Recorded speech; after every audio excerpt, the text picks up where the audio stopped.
Welcome to episode 32 of Between the Shadows. We are your hosts. This is Kristen. This is Kara. Thank you all so much for joining us for episode 32. Mm-hmm. And this is part 3 of the Dream Curse. So I'm not going to waste a whole lot of time here. When we last talked, David last had the dream. We're up to Willie now, but there has been a bit of a stall because Barnabas has paid Sam Evans to age the portrait of Angelique, but it kind of failed because she figured out who it was and went and got her painting and blinded Sam Evans when he tried to finish. So that's where we are. So it's a pretty quick lead in. There's not really a whole lot to explain, and this is going to be our last installment of the Dream Curse, at least the bulk of it, because it does last for quite some time, and it does span several episodes. But we're last time I think we said we were at the halfway mark, but I think we're going to get it all finished this time. And so let's just get on top of it. So our scene opens and we are at the old house where Adam is still being held, right about where Maggie was held when Barnabas had her captive, and Willie's bringing him food as usual. But Willie is taunting Adam and eats his food right in front of him because he wants Adam to tell Barnabas that he's the one who stole the earrings. Yeah. Because Willie doesn't want to get in trouble. It enrages Adam because as far as Adam knows, like his food, that's what he knows. He was like, oh, it's time to eat. I'm hungry, you know? Yeah. And they both end up in the drawing room. Like it gets out of hand and they both get out of the room and up the stairs into the drawing room.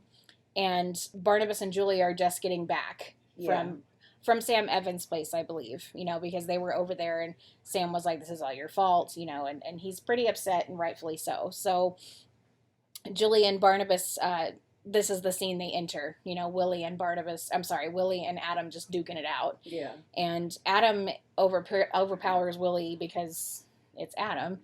And Barnabas hits Adam with his cane in order to get him to stop beating up on Willie. Yeah.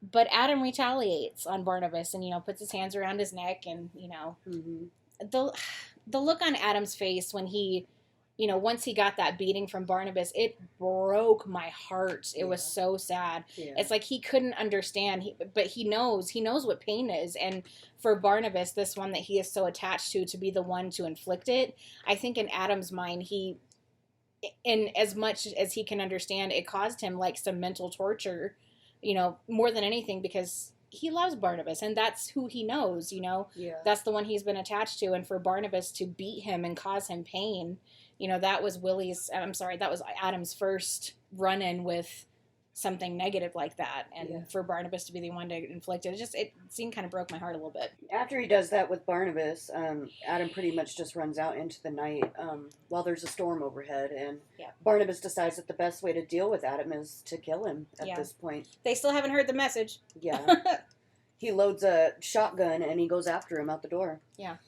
Adam is terrified of the storm. Yeah. He's like a child, you know. Yeah, doesn't know what storm and lightning and rain is. And he does end up eluding Barnabas, but not before he hears Barnabas say that he has to kill Adam. Mm-hmm. So Adam learns that word and becomes fixated on it and experiences for the first time, I believe, to be anger and betrayal from the one person he's trusted up to this point. Yeah, definitely. Like Barnabas was the first person he ever saw, and he tells and reminds Barnabas of that.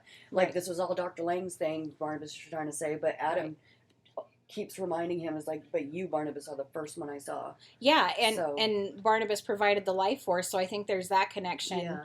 Even if Barnabas hadn't been the first one that he saw, you know, Barnabas was still the one whose life force is, again, at least partially alive in Adam, because they're both alive. Yeah. And I think, you know, this, right after taking that beating from Barnabas, he's got to be feeling so betrayed right now. Yeah. And I can't even imagine. Yeah. So Adam shows up at Collinwood while Liz is trying to put Carolyn in her place, because Carolyn's pissed at Tony and Cassandra, you know, and Liz is doing this very familiar thing that we kind of heard her do when Carolyn was obsessed with Burke. Right. You know, you need to stop this. You know, you're such a child, you know. And to really sum it up here, Adam takes Carolyn. Yeah. Hides her in a really old, dusty cellar, and ends up being captured by the police. Mm-hmm. This is another speed bump in the Dream Curse sequence here.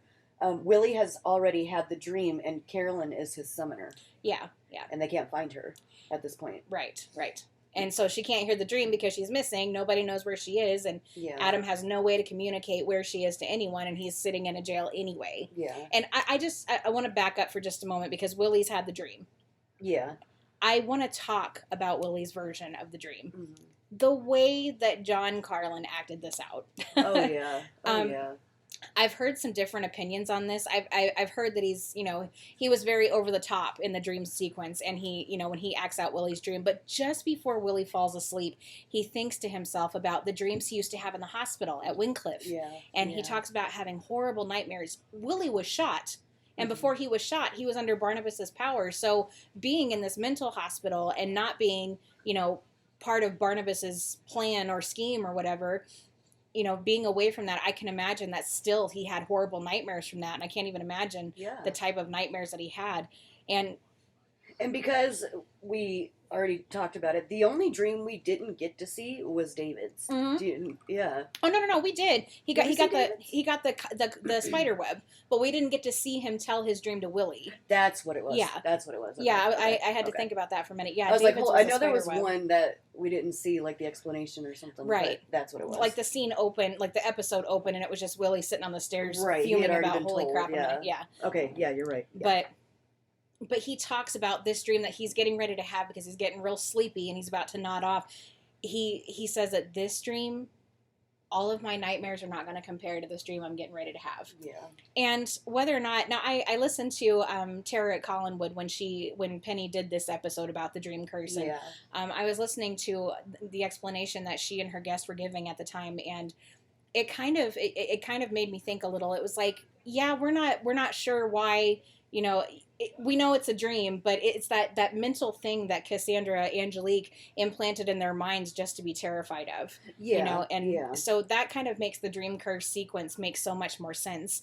But I believe that John Carlin executed this so beautifully. Like, there are times where he is screaming, and then there are other times where he's just laughing maniacally. Mm-hmm. And, like, he's literally, like, he seems like he's just on the brink of insanity. And when we get to his door, it's a wolf. And there's growling and howling. And I couldn't figure out why this was specific for Willie. Yeah. When I see or hear a wolf, all I can think about is Quentin, then the werewolf, and Chris Jennings. Yeah. And I couldn't figure out why that was specific to Willie. Mm-hmm. But I got to thinking about it, and I don't think it's that literal. I don't think the wolf is that literal. Yeah. I know we've had conversations about this before. And now we're telling you. And now we're telling you. I know, we sort of broke our rule because we said no talking about Dark Shadows until we're podcasting, but we did sort of break that rule. Can't help it. I can't help it. I think the growling and the animal was a reminder of how he felt when Barnabas first took him under his power. Like, I think back when Willie was first seen at the bar after Bert kicked his butt. Yeah. And he was weak and miserable and frightened, and he just drained of all of his energy, like, looked like crap. Like, Willie looked horrible. Yeah. And this is where we saw that first change in Willie. And I think that this animal and the howling and the growling was to remind Willie of a time when he was so terrified, probably the most terrified he's ever been in his entire life. Yeah. So it's like, basically, when he hears the dogs howling, he knows Barnabas needs him. Barnabas is near. Right. Barnabas is up to something. And I don't think that has gone away. I don't think that goes away. It's like PTSD. Yeah. So I just don't think the wolf was that literal. I think it was the noise and the reminder and I would agree with that too. The trigger. Yeah. But I would chop it up to that. I think so too. For sure. But going back to Adam here, being captured by the police, the guard who is keeping watch over him is very mean to him. Yeah. And very Barney Fife-like towards him. Yeah. Adam does end up overpowering him and escaping the jail. It reminds me, because we're in October, my family does 31 days of Halloween. So we watch a scary movie every night. Well, the other night it was Young Frankenstein. Yeah. And this scene reminded me of the scene in Young Frankenstein where the monster gets captured by the police and he's taunting him with the fire, when he's lighting a cigarette, you know. And I saw that and I'm like, It's like, I've seen that somewhere before, right here with Adam, and the guard is he's a jerk to him. Even when Elizabeth comes to, visit Adam in the jail, he's kind of like this to Elizabeth too. She was like, excuse me, son. Elizabeth Collins, hello, should I talk to your sheriff? So, but yeah, this guard definitely I think it was a page stolen out of Frankenstein for sure. But yeah. So he does get out. Adam does get out, you know, because he's a big dude and he overpowers him, and he takes Carolyn away from the root cellar, and the police chase him to Widow's Hill. He's still got Carolyn. Yeah.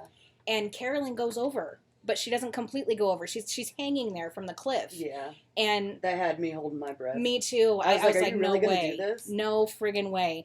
And she's literally, for God's sake, do something. I'm dying here. I'm slipping, you know. Yeah. And Adam pulls her up, but goes over himself. Yeah. Adam goes over the cliff. Yeah. When the police corner him, like, there's no way out except for him to jump. So he does. Like, in his infant mind, he gets that the only way out is to jump over this cliff. Yeah. And as he's falling to the rocks below, we hear the voiceover of Eric Lang's message. Yes. You know, if Adam dies, Barnabas Collins will be as he was before. Anyway, I'm sorry. I couldn't help myself because every time. And Barnabas is convinced that Adam is still alive. Like, he can feel it. Like, Barnabas, the same way that Adam has that connection to Barnabas has that connection to Adam, and he feels that Adam is alive. Yeah. But Willie's had the dream, and his only concern is to tell Carolyn. He's like, oh, we found her. I got to go right this second. He actually even sneaks into her window and tries to tell her the dream. But he does. She literally isn't having it, kicks him right out before he even gets to finish. And so the next day, Julia calls Professor Stokes to help out with the dream curse. This is one of my favorite moments in all of this dream curse. Like, Stokes shines. He shines in this area here. I love it. And honestly, this is the first time where we see Professor Stokes shine as a student of the occult. Yeah, actually, because we get to see him actually practice. Yes, what he's learned in his prime. Yes, I love it. And he says this thing to her. I have to remind myself when I watch this scene that Julia has only just met the professor. She's only just met him. Yeah. And he says to her, "You have to decide whether or not you trust me." Julia called on him to help with this dream curse because he was the one responsible for bringing Cassandra into this family. Yeah. And because who else could help with this? I mean, Stokes is like, oh, student of the occult. Hey, come here. We need your help. But it's like they're still keeping secrets from each other. Exactly. And the professor's like, I can only help you so much, but you're going to have to tell me this and this and this if you want my help some more. Exactly. It's like, do you trust me or don't you? Yeah. And she literally says, okay. And rightfully so. Rightfully so, because he even said it. He was like, it's funny that you always run to me for help, but you won't tell me a thing. Yes. Yeah. So. I agree. At this moment, Julia is not entirely sure she trusts him. I believe that this is the point in time when Julia and others realize that the professor is actually someone who can be trusted. Mm-hmm. I mean, he has certainly proved himself worthy of their trust, and my personal admiration of him during this dream curse. Yeah. In my personal opinion, I believe that this was Timothy Stokes' time to shine as a dedicated student of the occult. I do. And there was even a point when Julia did go to Stokes's to recruit his help. Yeah. And he was like, okay, just tell me what's going on. Tell me the whole story. Yeah. And then at the end of her spiel, he was like, I'm sorry, I can't help you. You didn't answer my question. This was that I literally just rewatched that again as we were preparing for this, but it was when the dream curse was all over and he's hidden Adam away. He and Carolyn have hidden Adam away in the West Wing, and she wants help. That's when it was. She wants help finding Adam, and he was like, "Okay, first you got to answer my questions because you didn't answer that. You didn't even do that yet." Yep. And when she quote unquote answers his questions, he was like, "Well, I'm afraid I can't help you." Yeah. And anyway, so he tells Julia that he notices a pattern with the dream curse, and if he is right, Carolyn will be the last person to have the dream before it reaches Barnabas. And he begins to tell Julia what he's discovered about the dream curse, but he needs to verify some details to make sure his assumptions and his calculations are correct. Yeah. So he produces a picture of Josette Dupre. And he suggests that the witch has a sense of humor because to start this dream off, she chose Josette, who, of course, is a love of Barnabas Collins. Mm-hmm. But Julie is very quick to remind him, she's like, Maggie's not Josette, and this is not the same Barnabas of the 18th century. Yeah. But the professor suggests that they're interchangeable because they look and act the same. You guys are still telling that lie? You guys are still telling that lie? And there is a time that comes up very soon here where the professor, after he helps, Jeff Clark, who is actually Peter Bradford, 50-year-old spoilers, guys, sorry. But when, he sends him back, and Barnabas wants to go back too. And he's like, look, the only way I can send you back is if you lived back then. And he was like, and what if I told you I had? And the professor goes, well, that's one of the best kept secrets in all of Collinsport, So I think Professor had his suspicions, but oh yeah, he was just looking for clarification, which he does so much to his assumptions. Definitely, and he does that so often. It's like, I know the answer, I just want you to say it, because who am I? Exactly. Like I said, the Collinses were like a gold mine for the professor. Oh yeah. And the professor gathers that Maggie Evans and Jeff Clark neither were close to Barnabas, and they were the first ones to have the dream. But the third to have the dream, Eric Lang, was very close to Barnabas. And then Julia, who we have well established the exceedingly closeness to Barnabas. Yeah.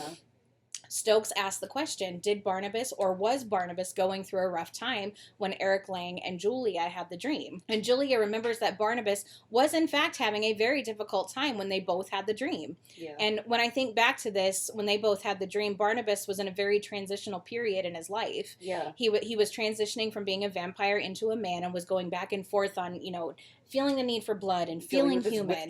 Yeah. And I can imagine this coupled with Victoria Winters turning down his marriage proposal. This was a very particularly difficult time for him. That too, and Barnabas fighting his hatred towards Jeff because of Vicky. Yes. And then overcoming that himself and being like, no, don't hurt him. Leave him alone. Exactly. He was going through a lot. Yeah, exactly. And so when Mrs. Johnson and David both had the dream, the crisis had sort of resolved itself. So people who were, the way that Professor Stokes says it, comparative strangers, had the dream. Mrs. Johnson and David, they weren't real close to Barnabas. He knew them, but not real close to him. Yeah. And now that Barnabas is having a difficult time again dealing with Adam, trying to figure out whether or not, do I kill him? Is this the best way to deal with him? What's going to happen to me? Yeah.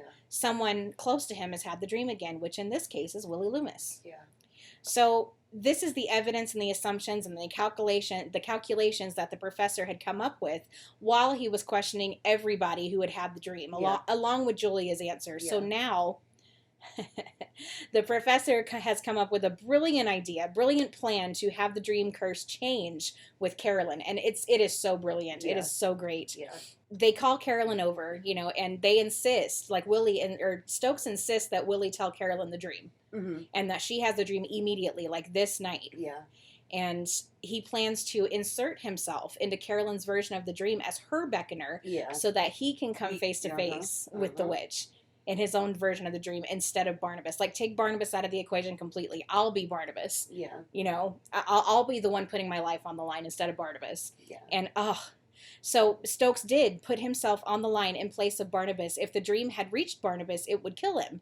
But the professor thinks that since he's going to take Barnabas's place and be Carolyn's beckoner and have the dream himself, it would be his life instead of Barnabas. Yeah.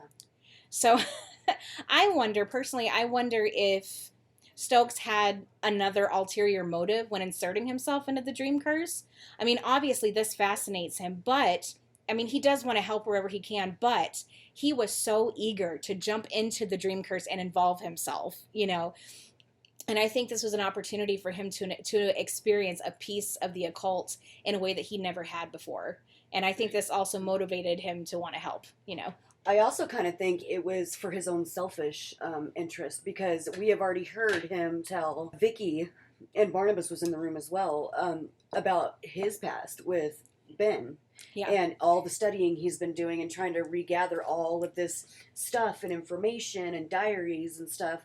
And he knows that there was a witch in those midst with Ben and back in those days. Right. He knows all this stuff. He won't tell you, but he knows. Yeah, yeah. And I think that also has something to do with, because I think he feels like this is an answer to what he's been looking for. Yes. And I think he assumes or suspects that the witch that plagued Ben Stokes is this witch too. Yes, exactly. Yes, I agree. I think that had a lot to do with it as well. I agree. Good point. Whew. But it does work. It does. The professor hypnotizes Carolyn in order to make himself her beckoner in her dream, just by suggesting it into her mind as she stares into his eyes. Oh, great, right? It reminds me of Somewhere in Time. Yeah. Christopher Reeves, you know, his character has been told by another very smart professor that he can travel back in time just by hypnotizing and suggesting to his mind. Your brain. Yes. To think that it's earlier or later than it actually is. That's what this reminded me of. Like, Stokes didn't use magic. He just used suggestion and Hypnosis? Hypnosis. Thank you. I can't think. It's totally off topic, but quick bunny trail. But watching Doctor Who lately, there was an episode where, you know, the doctor took away his memory and his whole DNA and stuff, but he had that pocket watch just in case. Yes. And it brings you right back. The fob watch, Even like in Somewhere in Time with Christopher Reeves, he had that little penny in his little pocket just for a way to get back, flash you back immediately. No, don't get me talking about Doctor Who. I'll talk all day about it with you. But I kind of feel like that's what's, you know, you're Stokes right. is Yeah, doing. I mean, like inserting himself somewhere else by manipulation and hypnosis and whatever. I hesitate to say it, but I'm going to say it anyway. I kind of wish I had some kind of experience with hypnosis. Nobody's ever tried it on me that I know of. I've definitely been interested for sure.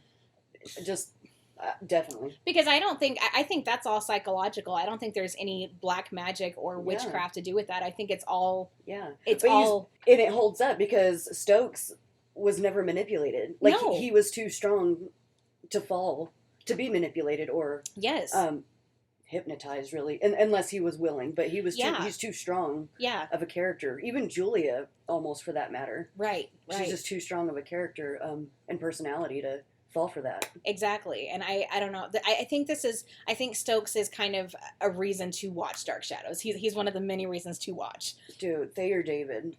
I mean, he was incredible, and oh my God. I mean, wow. Every character he brought to the screen in Dark Shadows, he fully 110% committed. And he left his mark for sure with every character. Oh my gosh. And he had some of the best variety of characters on the show. Yeah. Between Patofi and Ben and Elliot. And Sandor. And Sandor, thank you. Yeah. Yeah. Praise. Yep.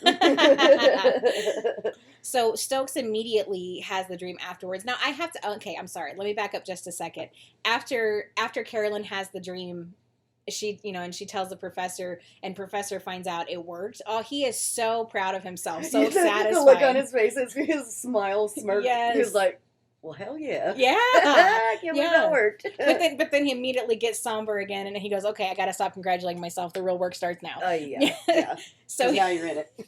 Yeah. So he makes himself just fall asleep at the drop of a hat, you know, and for him, it's a very lucid dream. Yeah. Very lucid. And he makes his beckoner speak. He won't open the door until he hears his voice. Yeah. And his beckoner is Sam Evans. Mm-hmm. And he doesn't let Sam lead the way. And rather, he walks to the door himself, opens up the door, and literally kicks Sam out. Goodbye. Yeah. Closes it, locks it. And before Sam even has a moment, Stokes says the riddle himself through sight and sound and faceless terror. Yes, oh my gosh. And he stands in the corridor and he waits. He waits for the witch. He doesn't go to the door. He hears the tinkling music. Won't let it faze him. He waits and says, come out wherever you are. Yeah. He's like, I'm ready for you. And and he calls to her, and he's like, I'm waiting. Here I am. And a door opens, and there is not Cassandra, Angelique. In her period clothes. Yes, and her long, gorgeous blonde curls. Oh my gosh. And that gave me shivers. Yes.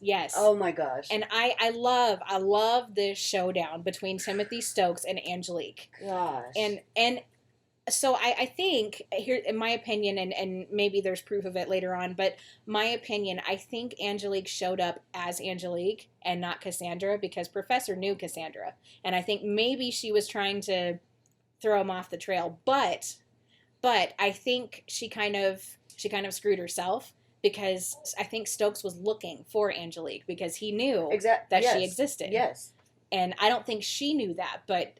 Anyway, so either way, whether she showed up as Cassandra or Angelique, she was screwed either way, I think. No one's really been able to stump her and trick her and put her plan in at a stalemate. Yes. Like Stokes did. Yes. Nobody ever did that.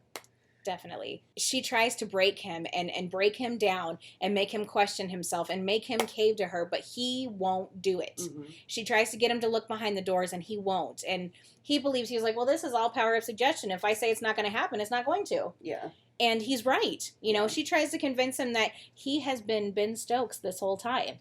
And she said, I can make you. He was like, well, Ben was ignorant. I'm not. She's like, I can make you as ignorant as Ben Stokes. And he was like, no, you can't. You can't. Mm-hmm. And I think he gets very, very slightly tripped up. Just a little bit when he looks into her eyes. But he very quickly looks away so he doesn't get lost in them, you know. And why won't you look into my eyes? Because I don't trust him. So she draws the pitchfork in his hand and tells him that he will look behind the doors. And she tells him that if he refuses, he will be left there for all eternity. Yeah. A statue amidst all this ruin. And just for a slight second, it looked like it had worked, but he closes his hand. He goes, Cassandra? And she's like, excuse me? You know, didn't expect him to do that, you know. I mean, it seemed like the spell works for just a second. She turns around to go, and Stokes shouts out after her, Cassandra Collins, you know. And, ooh, man, I was like, yeah, Professor, yeah. He's got the high ground. And she just says, go to the door, and he says, no. So she says, your heart's beating faster and faster. She goes, no, it isn't, because I won't allow it. Yep. So she says, you are mute. You can't speak. Just raising her voice a little bit every time. And Professor Stokes just says, you're up to your old tricks. Don't you have any new ones? You've just grown very lazy, you know? And you can just see it on her face. She's getting so frustrated and maybe just a little bit scared, you know? Again, she hasn't been faced like this ever. Right. Ever. And so she looks at him, you know, with that tight lip, and she goes, you will die. And the professor comes back with, yes, of course I'm going to die in my own bed of natural causes. Not by your hand. And then he was like, I could never forget your face the day you came into my class and the day I introduced you to Roger Collins. Yeah. And you've used me quite enough. And he's like, now that I know who you are and what you are. And that's enough for Angelique. Yeah. She disappears. You have not won yet, Ben Stokes, you know. So once she disappears, Julie is shaking him awake. Wake up, you know. Yeah. He do want a sherry, though. Oh, yeah. I want a sherry, too, after that. Like, I need a drink, though. Yeah, that was pretty much it. He's like, I'd love sherry. And I'm like, I think I would, too. And he also mentions that after waking up, he feels no compulsion to tell what he saw. No, none. Because he didn't have that. He, again, was just that strong of mind and strong of will that he was in control the whole time. The dream curse was never meant for the professor. It never was. Right. He probably wasn't even going to be a part of the dream curse. No. Obviously. Because if the dream curse had followed through the way it was supposed to, Carolyn would have had the dream and then Barnabas. And it would have been over, you know. We could have ended this a whole lot sooner than it did, but but then we wouldn't have been able to see the professor in all of his glory. But he stopped the dream curse dead in its tracks. Yeah. And he felt so satisfied at the end that he had won. He had faced the witch with very little to no fear at all and had beat her at her own game. Yeah. And this is the moment where Professor Stokes became my very favorite person in this whole series. What a freaking badass, dude. I love it. Although he says, you know, he's like, yeah, this is, you know, we've done this. He's like, but they have to look at this like a war, and then it'll only be a matter of time before the troops are rallied again. You know? Right. He's like, this ain't the end. You won the battle, not the war. Yeah, exactly. So as usual, there is a knock at the door, and it is Sam Evans, whom the professor has never met before. Right. He never knew of him until this dream, actually, and Sam tells him that he had the compulsion to come to the old house, and in his mind, the name Stokes was said. But the professor is successful in not telling Sam any details about his dream, no matter how hard Sam pressed him. So Sam arrives back at his home. At first he thinks he's all alone, but finds out that he isn't. Yeah. And we remember that Sam is blind because of Angelique, and all of a sudden we see Adam standing over him with a knife. And an even more messed up face than he had before after jumping/falling off a Widow's Hill. He survived. And so, again, which makes me wonder, was that Dr. Lang's intent to make him so strong that he survived a jump from Widow's Hill? I just don't. I don't think that could have been planned or predicted at all. God. Honestly, I mean, a happy happenstance. Yeah, crazy. I mean, but Sam does take good care of Adam. He mentions it does feel good to take care of someone again, since people have been taking care of him since his blindness and everything. Yeah.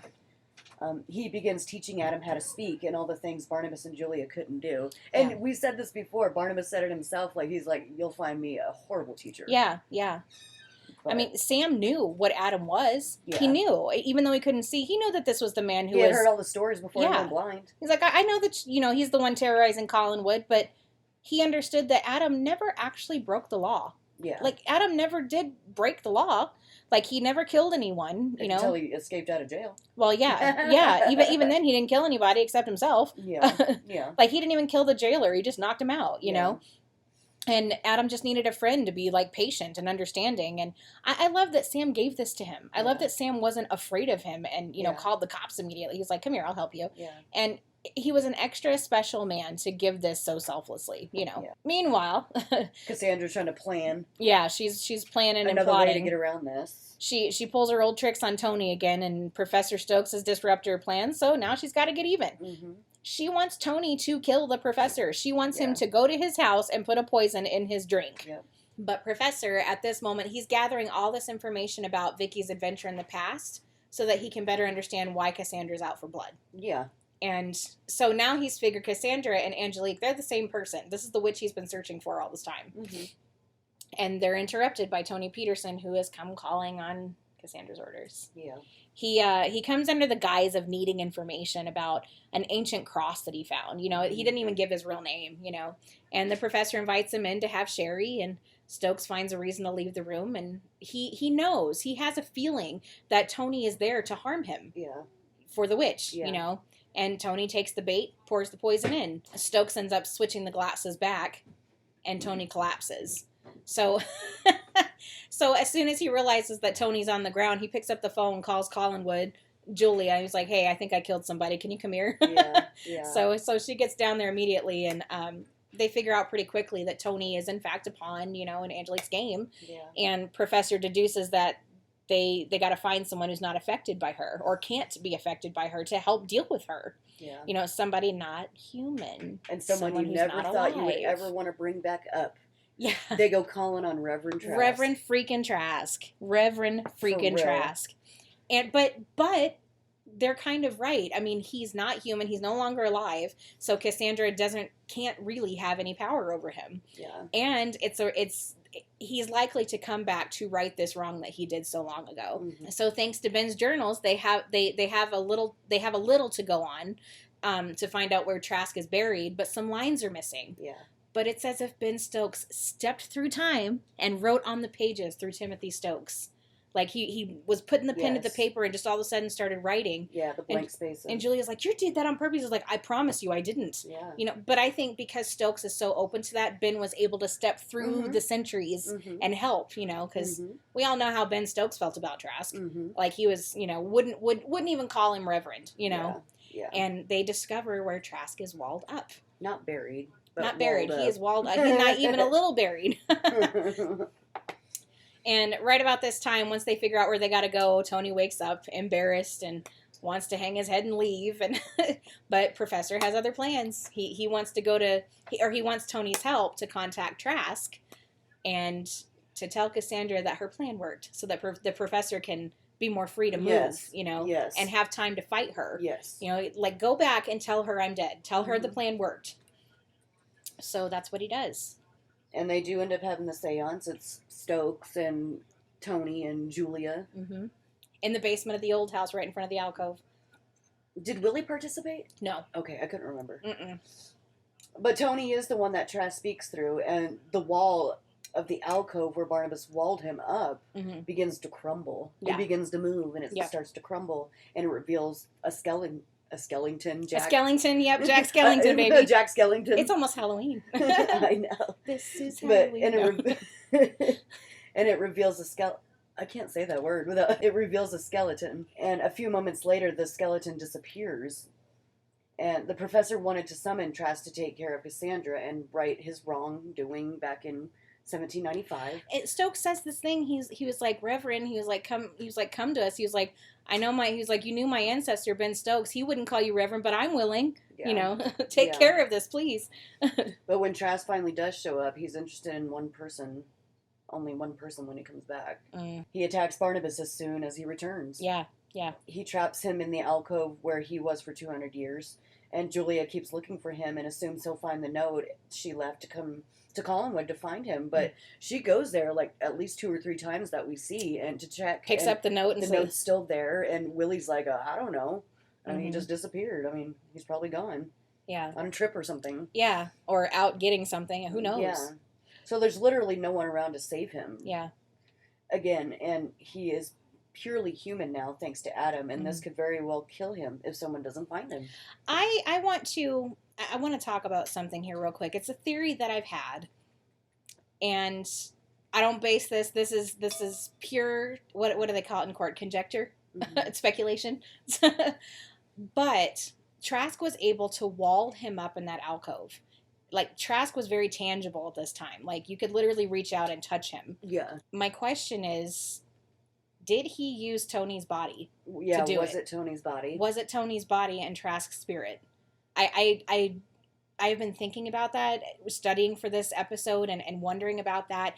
And I kind of think that Trask, his spirit, I think he used Tony Peterson to accomplish all the things. Because later on, he gets Cassandra too. Yeah. You know, he ties her up to the tree. He does this. He's very tangible. He can do this. It's not like, not that far-fetched. It's really not. Because in these moments when we see this, we don't see Tony at all, you know?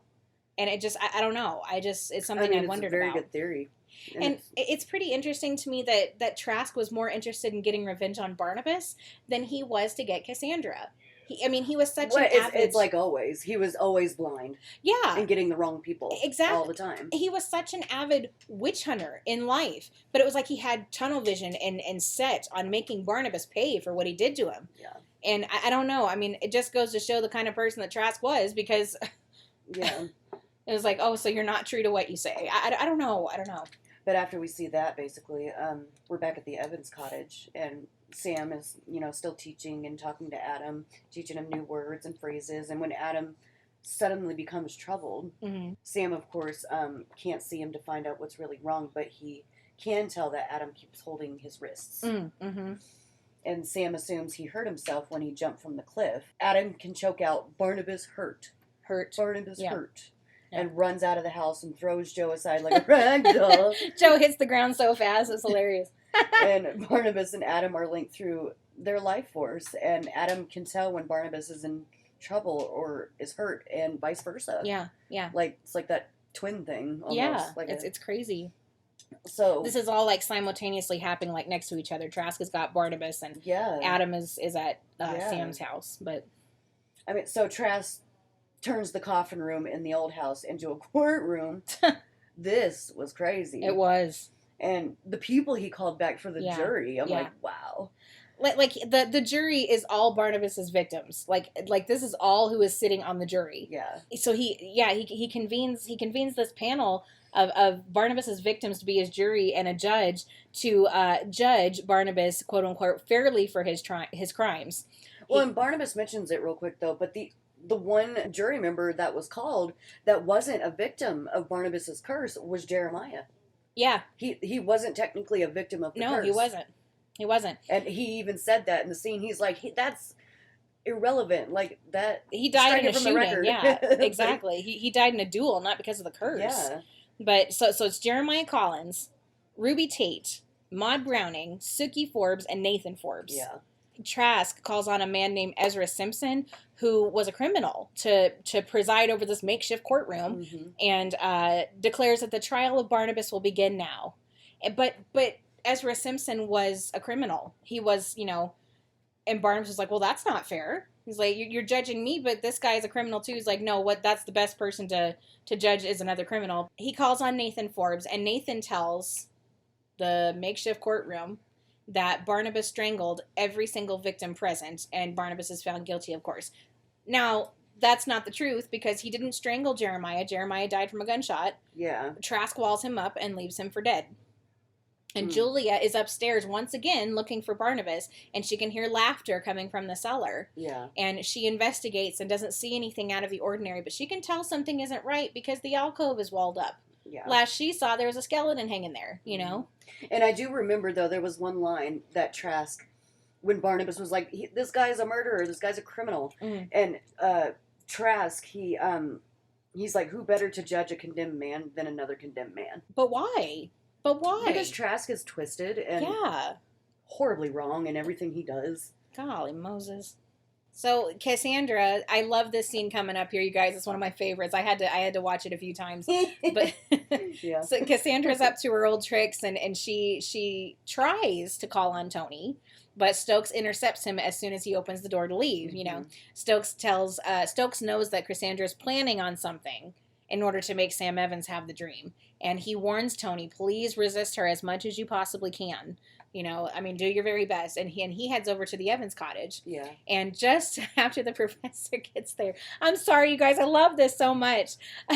Cassandra shows up with some pipe tobacco for Sam. Yeah. And Maggie invites her in, and she comes face to face with the professor she thought she had killed. And the execution of this scene is beautiful. Mm-hmm. Again, it's that look on Stokes' face where he's like, hey, bitch. No. That smile. He's like, gotcha. Yeah, exactly. She's just got this like beyond shocked look on her face, and Professor is just standing there and offers this cunning, satisfied, and I gotta add victorious smile, almost as if to say, you failed. Here I am. I'm standing. Yeah. I'm still standing. Yep. And Cassandra plays it off and asks Professor, how have you been? He's like, alive and kicking. Mm-hmm. I love it. And she's like, I think you might outlive us all. He was like, I shouldn't be a bit surprised. And I like this too, though, because Cassandra goes to leave, and the professor calls out after her and asks her to give Vicky a message about her painting. Yeah, yeah. He tells her that he's no longer interested in buying it.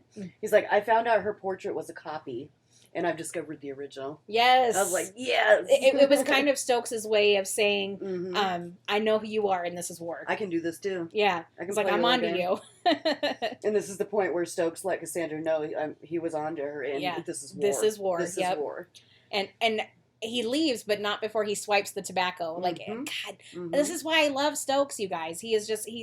Golly Moses, he's so clever. Yeah. He knows that tobacco is intended to make to Sam keep the sleep. dream curse going. Yeah.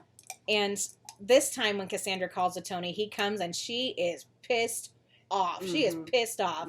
She knows he lied to her about the professor, and she intends to punish him. Yeah.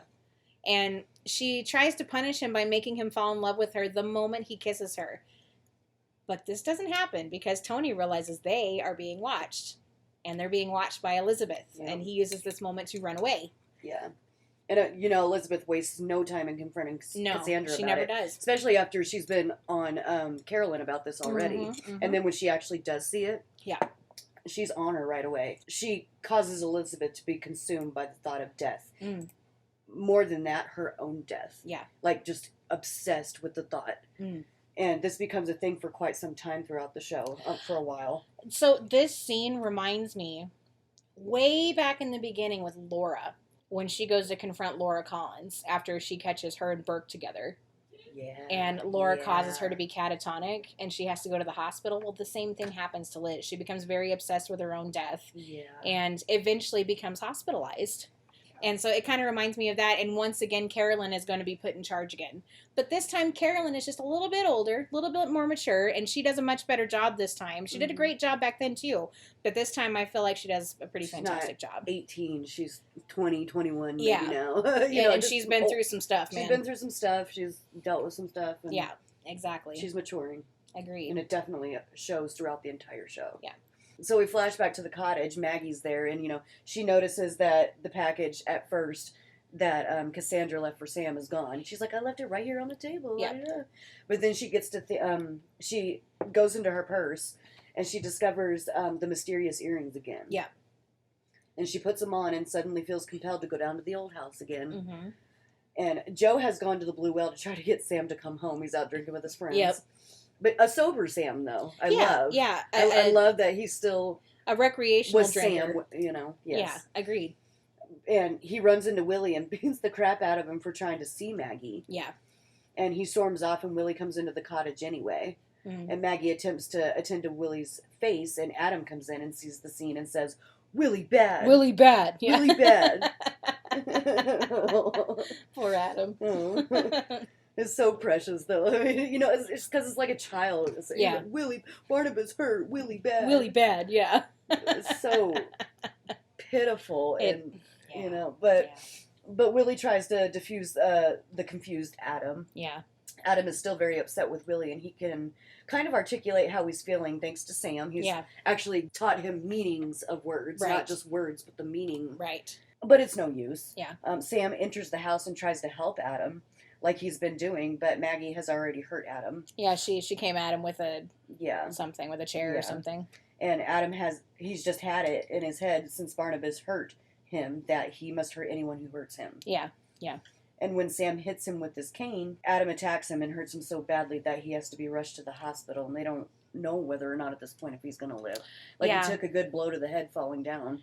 Yeah, like Adam pushed him and he hit his head really hard. Yeah. And this was such a really sad scene because we have seen major character development with Sam to this point. I mean, if we think about Sam from where he was in the beginning, he was a drunk, he was troubled, he had no life, he was a painter, but he was a drunk, not making any money. Yeah. And still, but now he's a proper father to Maggie, you know. And what I can kind of gather, that I think that kind of started with Maggie's mom's death. Yeah, I mean, Maggie's mom died, and he, you know, he saw what happened the night the man was killed with the car, you know, and right. Oh, that's right. And Roger bought him out for $15,000, and he started drinking and drinking and drinking, and you know, Burke finally put a stop to that, and Sam could get on with the rest of his life, and from there he got better and better, and it was so sad to see Sam meet his end this way, you know. Yeah. I know, he was very unceremoniously taken out. Yeah, and that was sad. I kind of wish we had gotten a better ending for Sam Evans, but or just kept him, you know. I mean, we're not to the end yet. We're not to the end of Sam Evans yet, but we're pretty darn close. I kind of feel like though Maggie Evans' character couldn't flourish if Sam was still there. Kind of true. You know what I mean? Because a lot happens with Maggie. Sam was everything to Maggie. Yes. You know, and without Sam, she had another avenue to go take a new road of life. You know? Once she realized how to exist without her father. Yeah. Exactly. Yeah. But we go back to the old house here. Yes, we're not there yet. Julia is still waiting at the old house for Barnabas, and the note is still there.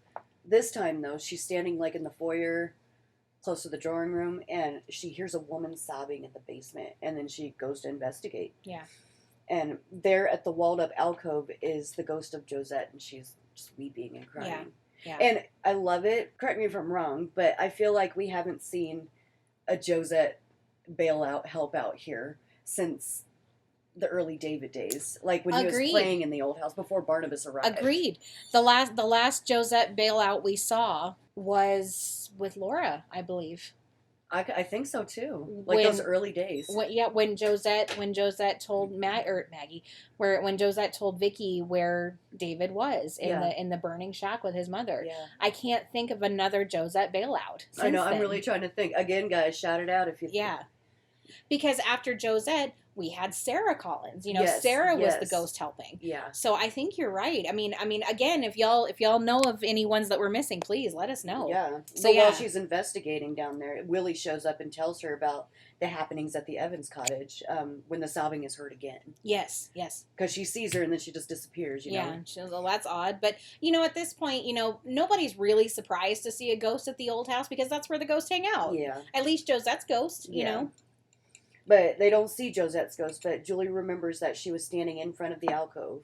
She figures out that Barnabas, long story short, is in the wall. Yeah. He's right there, and that he's been there for 3 days and could most likely already be dead. Yeah, she's like, he's probably dead. It just depends. I mean, we got to get in there. And I think it's interesting that, you know, yes, we have a Josette bailout, you know, the first one we've seen in a very long time, but she didn't show up to help Barnabas until he was human again. I mean, he was genuinely a human Collins again, and we remember that David said that she would protect anyone with the name of Collins, and Barnabas is finally human again, so Josette jumps in to help. You know, she'll protect anyone with the name of Collins, and here we are. You know, she's true to her word. Oh, okay. Quick bunny trail though, because it just kind of snapped my memory here. Anybody with the name of Collins, she'll always be there to help. She helped Vicky with what's his face, Matthew Morgan. Mm-hmm. It's because Vicky's actually a Vicky Collins, is a you Collins, guys. Except put her in there however you want. She's a Collins. I wish. I still to this day wish we had got the end of that because that would have been so great that was for a this great show. story, and they went so far until the very, very freaking end, and Yeah, they didn't give us yeah. the one answer. I know, and Like, having that knowledge and listening to Vicky call Elizabeth Mrs. Stoddard for the duration of this show was just a little bit frustrating. I'm like, you could call her mom, you could call her mother, she's your mom. Yeah. But yeah, no, you're absolutely right. Mm. Which, you know, at that point made us wonder, why does she help Vicky? Vicky wasn't a Collins, and we were like, is it because she was, you know, close with David or she was helping protect David? No, because Vicky, you know, if plans had gone the way they were supposed to, we would have found out that Vicky is actually Elizabeth's daughter, you know. Yeah. Trask comes back to stop them from uncovering the wall. Mm-hmm. Julia pleads with Trask, and she reminds him that he sent in an innocent woman to the gallows. Yeah, yeah. And this time he is killing in cold blood. Yeah, yeah. He says he didn't realize that Vicky wasn't the witch. And okay, we'll buy it. But this time, you know exactly what you're doing. That's why we summoned you. Yeah. To tell you this is the witch, not her. Yes. And he hasn't even taken a stab and he just at totally her yet. like poo-pooed it and just tunnel vision towards Barnabas. Agreed. It's so dumb. That's Trask. Agreed. And she urges him that if he must destroy, to destroy the evil one living at Collinwood. Mm-hmm. And this allows them to take down the wall. Yeah. Like, she finally got through to him and he just dissipates. Yeah. But we go back to Collinwood where Elizabeth is pondering and consumed by the thought of her death and her death. Yeah. And Cassandra pours her sherry and convinces her that she's Naomi. Of course she convinced her and make her crazy. Isn't it funny that she was able to convince Elizabeth that she was Naomi with a glass of sherry? Naomi loved sherry. Yeah. Anything alcoholic. Yeah. Collins of Collinsport. Clink. I mean, her mother-in-law at one point, she taunts Elizabeth and takes her to the mausoleum where her family is buried and urges her to join them and that they are waiting for her. Yeah. And Elizabeth runs out terrified, and Cassandra is all too satisfied and pleased with herself. And she starts an Angelique witch cackle. Yeah. Yeah. My pretty. But she is interrupted by a man who says one word. Witch. Witch. Yeah. And you don't even have to turn around and look to know who it is. And she knew who it was. Oh, yeah. Trask found her and is prepared to destroy her finally. Yep. Finally, she manages to escape the fire he set, but he's not finished with her yet. Yeah. Oh, yeah.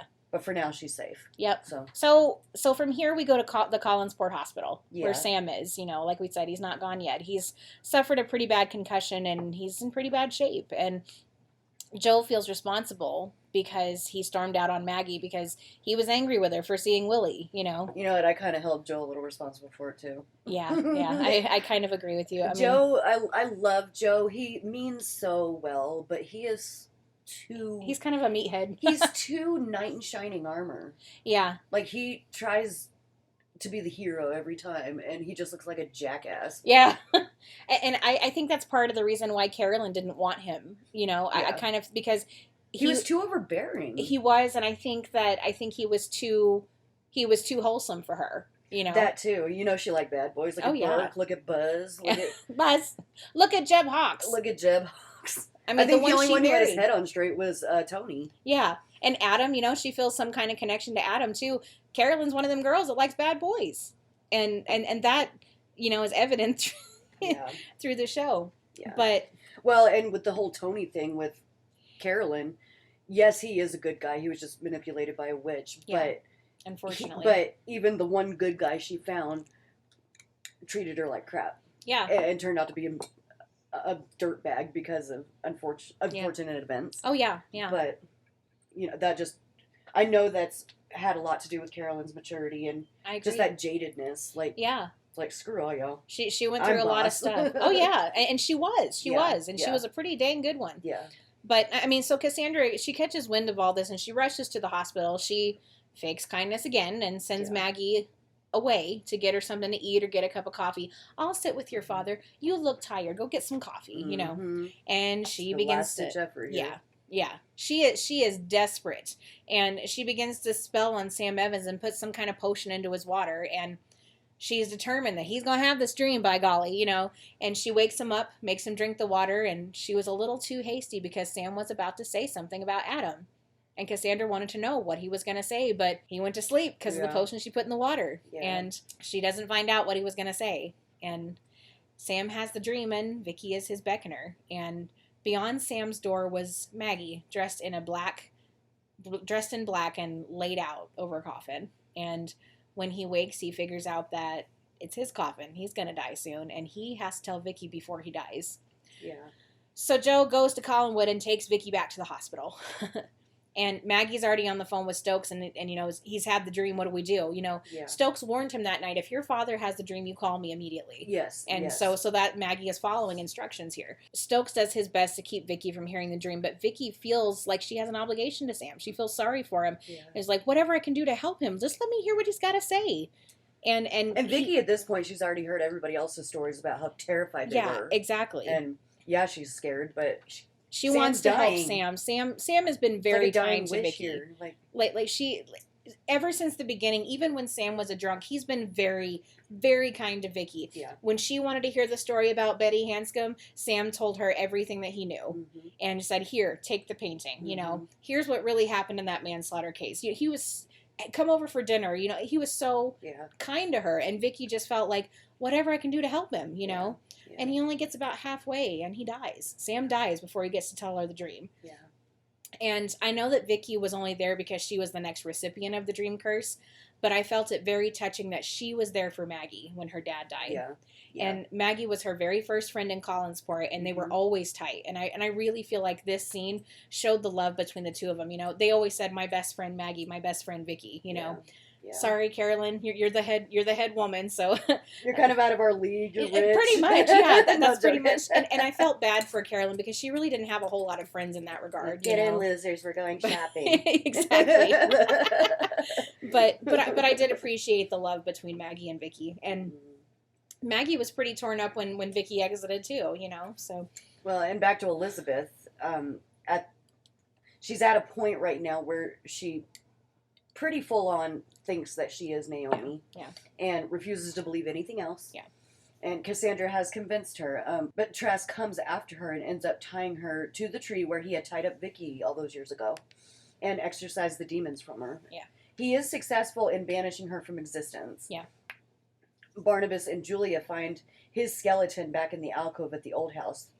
But Liz hasn't recovered. Yeah, that was a thing I could never figure out, is when Cassandra Angelique was banished when Trask exorcised her. Yeah. Why the spell still stayed with Elizabeth. I know. Why it didn't go away. It's kind of like with Barnabas' curse. Like, if he were to be destroyed, everything, they would just forget. You know, like a blank memory. But I never could figure that out. Yeah. And that's sad. She even goes so far as to take the same poison that Naomi took, but thank God that there has been medical advances and she survives. Yeah. And we learn now that the poison that Naomi took so long ago was nightshade. Yeah, they don't. I think Julie even says they don't even use this anymore. Yeah. Like this isn't. We don't even use this anymore. I don't even know where she got this. They don't need to use it anymore. Yeah. Like we were saying, advanced medical advances. Yeah. But it's like we don't even know where she got this, you know, Angelique. Yeah, she probably brewed it. Probably. No, I'm joking. Yeah, she probably had some left over in her sewing room at the old house, you know. Yeah. But I don't think we knew that before this point. We didn't know that Naomi took nightshade. We never found out what it was. Yeah. Julie, as a doctor, she's like, it was nightshade, you guys. Yeah. And at this point, Julia strongly suggests that Liz is committed to Wincliffe. Yeah. If anything, to keep her safe. Yeah. And they try to contact Professor Stokes to help them find out whether or not Cassandra is actually gone. And Adam is the one who picks up the phone at Professor Stokes' place. Yeah, so Professor, has taken on Adam, you know, and we already knew this, you know, and he kind of picks up where Sam left off, you know. Yeah. But Professor's an excellent teacher. He's a professor. He's a professor. But I don't know, Adam advances so much with Professor Stokes, and we see that very, very soon. Yeah. But he goes to the Evans cottage looking for Adam. You know, he befriends Adam and picks up where Sam left off and teaches him how to be a man and how to speak to people and giving him flashcards to help him learn words. And Adam quickly outgrows the flashcards, you know. And Stokes suggests that they find the portrait of Angelique and see what has happened to the portrait so that they can have some kind of clue as to what has happened to Cassandra Collins. Yeah. The portrait looks the way that it did when Vicky bought it, but it's very faded. Like, the colors aren't as vibrant. It's very faded. Yeah. Which tells me, so Cassandra is not completely 100% gone. I think she's still in the netherworld, probably. And she's probably, yeah. Well, while they're all talking about this, thinking about this, there's a knock at the door at Collinwood, and guess who? It is none other than Nicholas Blair. Cat Scratch Fever, baby. Cat Scratch Fever. Nicholas Blair. Posing as Cassandra's brother. Mm-hmm. Now, Barnabas and Julia and Victoria all know that Cassandra is actually Angelique. She ain't got no siblings. So who the crap is this guy? Who is Nicholas Blair? But we're going to get to that next time, you guys. So that's pretty much the end of the Dream Curse. We are going to wrap it up 100% completely next time we talk. But we are pretty much at the end of the Dream Curse. We're just going to finish up the last few things next time we talk. But before we go tonight, there is a reminder, a very special thing that we have going on Halloween this year, you guys.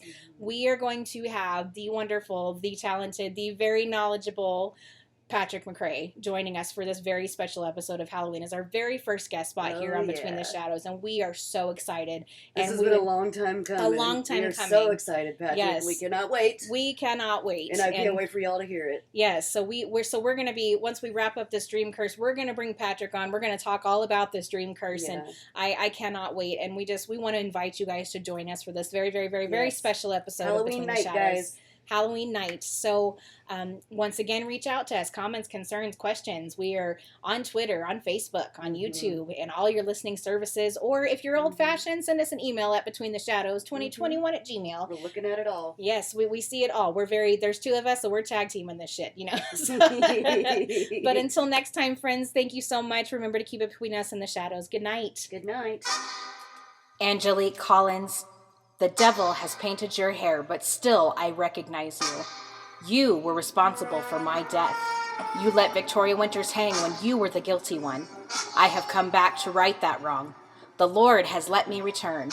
We shall see who is stronger, your master or mine. The eternal battle shall be waged again here in this house. You have Satan's words, but I have something stronger. Look at the cross. I thank the Lord for giving me the strength to battle her again. I swear that it shall not be given me in vain. The devils in you shall be driven out this day. You've been listening to Between the Shadows, a Dark Shadows podcast. All original Dark Shadows music, video clips, images, and media are the sole property of Dan Curtis Productions and is only used to promote Dark Shadows and should not be distributed, copied, or reproduced.